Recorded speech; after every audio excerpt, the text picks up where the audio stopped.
মাত্র ৪৩ কিলোমিটারের শহর কুষ্টিয়া। এটি ব্যস্ততম এলাকা মজমপুর গেট। প্রতিদিন সকাল ৮টা থেকে রাত ১০টা পর্যন্ত ইজি বাইক, রিক্সা, মোটরসাইকেল, বাস, ট্রাকের সারিতে যানজটের কবলে পড়েন সাধারণ পথচারী সহ নানা বয়সীর মানুষ। একই চিত্র শহরের কলেজ মোড়, হাসপাতাল মোড়, থানা ট্রাফিক মোড়, চৌরাস্তা সহ প্রায় সবকটি গুরুত্বপূর্ণ পয়েন্টে। সড়ক ঘেঁষে অনিবন্ধিত ইজি বাইকের যত্রতত্র স্ট্যান্ডের কারণেই এই অবস্থা। যেখানে দাঁড়ালে যাত্রী পাওয়া যায় সেখানেই দাঁড়াতে হয়, বলার কেউ নেই, তাই দাঁড়িয়ে থাকি, জানালেন এই ইজি বাইক চালক। শহরে এরকম এইভাবে দাঁড়ানোর কারণেও হয়, আবার সব লোকগুলো এসব এখানে এসে ওঠা নামা করে, যার জন্য এখানে এরকম সমস্যা হয় আর কি। ট্রেনের বিভ্রান্তি ৫ থেকে ৬ বার এবং মালগাড়ি আসলে তারও বেশি সময় হয় আর কি। ব্যাটারি চালিত ইজি বাইকগুলো বেশি সমস্যা হচ্ছে, তাছাড়া কুষ্টিয়া শহরে বালু ট্রাকগুলো বেশি সমস্যা হচ্ছে। সত্যি বলতে বাংলাদেশের রোড পারমিট এরকম নাই এবং এরা ইন্ডিকেটর ব্যবহার করতে পারে না, করে না। আমি খুব কমই দেখছি ইন্ডিকেটর ব্যবহার করতে তাদেরকে। এই ইজি বাইকের আর ব্যাটারি চালিত রিক্সার, অনিবন্ধিত রিক্সার আর অটোর যদি পরিমাণ না কমানো যায়, ভবিষ্যতে বা খুব কাছাকাছি সময় কুষ্টিয়ার NS রোড বলেন, আপনি থানার মোড় বলেন, কলেজ মোড় বলেন, যেগুলো গুরুত্বপূর্ণ হসপিটাল মোড়, গুরুত্বপূর্ণ যে পয়েন্টগুলো আছে সেগুলোতে অস্বাভাবিক জাম বেঁধে থাকবে। দিনে 5টি, রাতে 5টি ট্রেন যাতায়াতে বন্ধ থাকে 6টি রেলগেট। দুর্ভোগের যেন সীমা নেই। মানুষের চাইতে গাড়ি বেশি। ট্রাফিক সিগন্যালের তোয়াক্কা করে না কেউ, জানেও না সিগন্যাল কিভাবে মানতে হয়। ট্রাফিক ব্যবস্থায় লোকবল বাড়াতে হবে।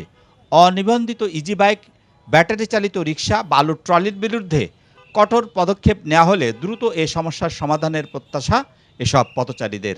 এই অটো রিক্সা কুষ্টিয়ার বিশেষত 4টে পয়েন্ট, মজমপুর কিন্তু মেইন। এটা হলো আমাদের উত্তরবঙ্গ দক্ষিণবঙ্গর একটা, এই রাস্তাটা দিয়ে যাতায়াত করে। বড় গাড়িগুলো বাইপাস দিয়ে যায়, কিন্তু তার অন্য অন্য গাড়িগুলো এই পথ দিয়ে যায়। এবং কুষ্টিয়ার শহরে ঢোকার মূল মোড়টা হচ্ছে মজমপুর গেট। তো এইটা তো সবসময় জ্যাম থাকছেই। এবং থানার মোড়, আর একটা বাবুর আলী গেটের মোড়, এই 3টা জায়গা খুব বেশি। আর বড় বাজার তো রাস্তা। তো এর প্রধান কারণ হচ্ছে অটোরিক্সা, CNG এগুলো।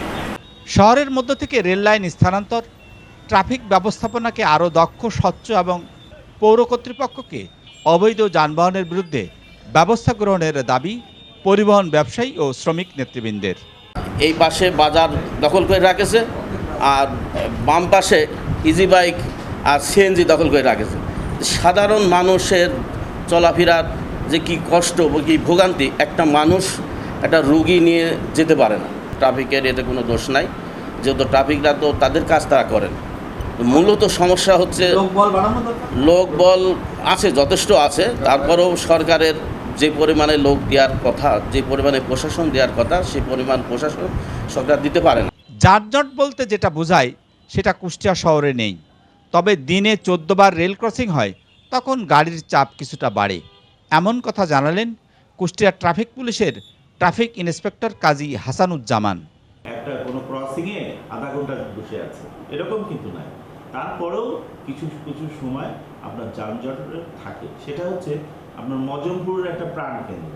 শহরটাই তো আপনার মজমপুর থেকে আপনার এখানে বাজার স্বল্প জায়গা, এইখানে আপনার 14 বার রেল ক্রসিং পড়ে। 14 বার, সারাদিনে 14 বার রেল ক্রসিং পড়ে। এই যখনই রেল ক্রসিং পড়ে তখনই কিন্তু আপনার একটু গাড়ির চাপ বেড়ে যায়। এই দীর্ঘ যানজট এখন কুষ্টিয়া শহরের নিত্যদিনের চিত্র। যত্রতত্র ইজি বাইক আর মেইন সড়কের পাশে বড় পরিবহনে যাত্রী ওঠানামায় ট্রাফিক অব্যবস্থাপনার কারণে দিনে দিনে এই যানজট কুষ্টিয়া শহরের এখন বিস্ফোরা হয়ে দেখা দিয়েছে। খুব শীঘ্রই কুষ্টিয়া শহর থেকে এই যানজট নিরসন করা না হলে পরিস্থিতি আরও ভয়াবহ হতে পারে বলে মনে করেন সংশ্লিষ্টরা। নূর আলম দুলাল, CTC নিউজ, কুষ্টিয়া।